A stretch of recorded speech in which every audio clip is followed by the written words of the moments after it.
La trêve internationale a encore une fois frappé le FC Barcelone et même le monde du football en général. J'en avais déjà fait une vidéo sur ma chaîne secondaire vers la fin du mois d'août où je parlais du fait est que la santé des joueurs est en danger vu l'accumulation folle des matchs et plein d'autres raisons. Je vous mettrai la vidéo en description.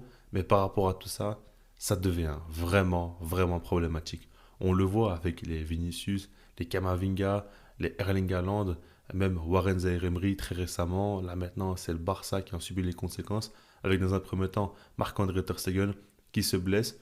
Lui, ça n'a pas l'air d'être très grave. On parle de douleur dans le dos et normalement, il devrait vite revenir et pouvoir jouer.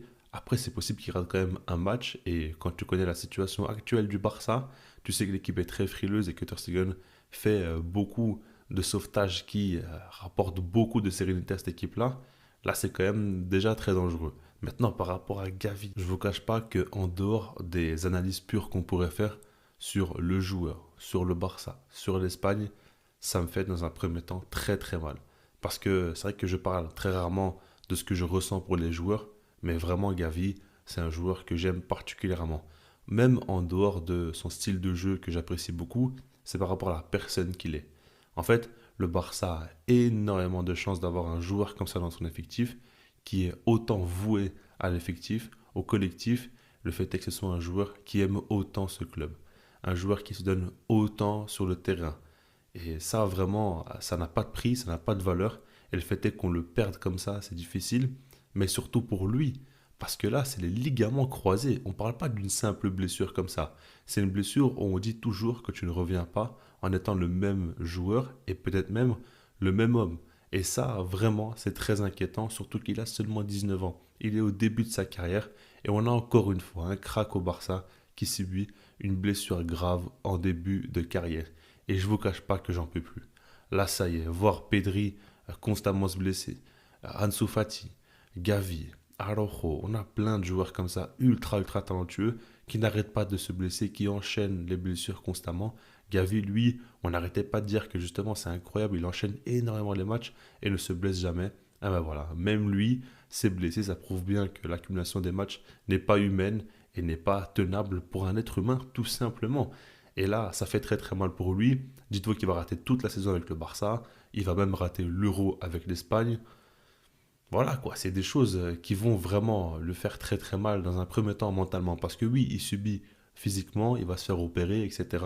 Mais mentalement, c'est très dur pour lui.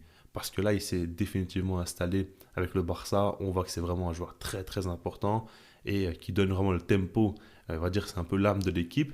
Et avec l'Espagne, aussi, il s'est imposé comme un cadre, comme le patron du milieu de terrain, peut-être avec Rodri, on ne sait pas trop encore. Mais en tout cas, il était vraiment vraiment très important sur les derniers matchs.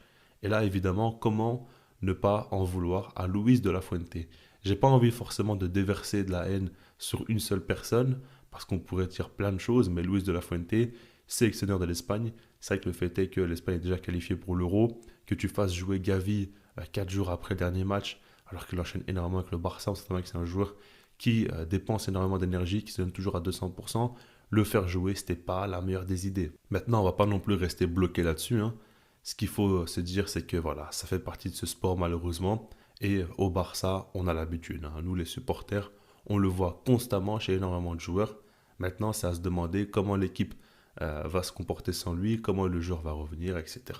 C'est le genre de questions que j'ai même pas envie d'y réfléchir, je ne vous cache pas, parce que ça fait très très mal de tous les points de vue. Par rapport aux joueurs, par rapport au club, tout ce que vous voulez, ça fait très très mal.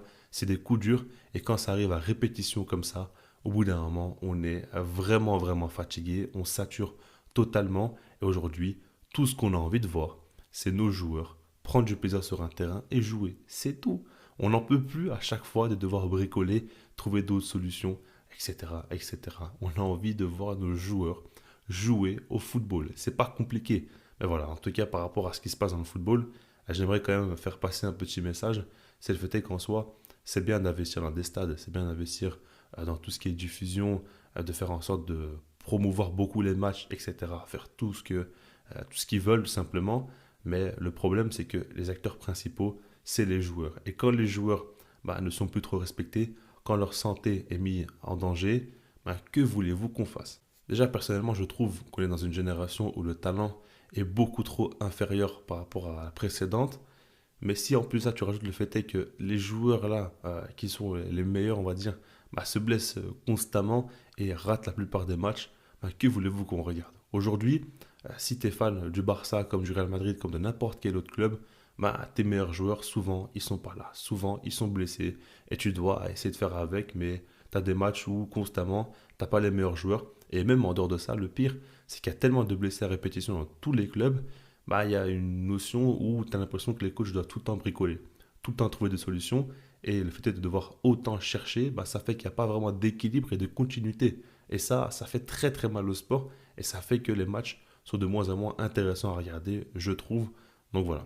C'est un coup de gueule par rapport à tout ça. Je ne vous cache pas que je suis complètement saoulé et que cette situation, vraiment, je la trouve catastrophique, que ce soit pour les joueurs, pour les clubs, pour le football en général, pour nous, les supporters aussi. Mais bon, apparemment, faire de l'argent, c'est une priorité pour la FIFA. Ça, c'est leur point de vue. Je vous laisse là-dessus, puis sinon moi je vous dis peace.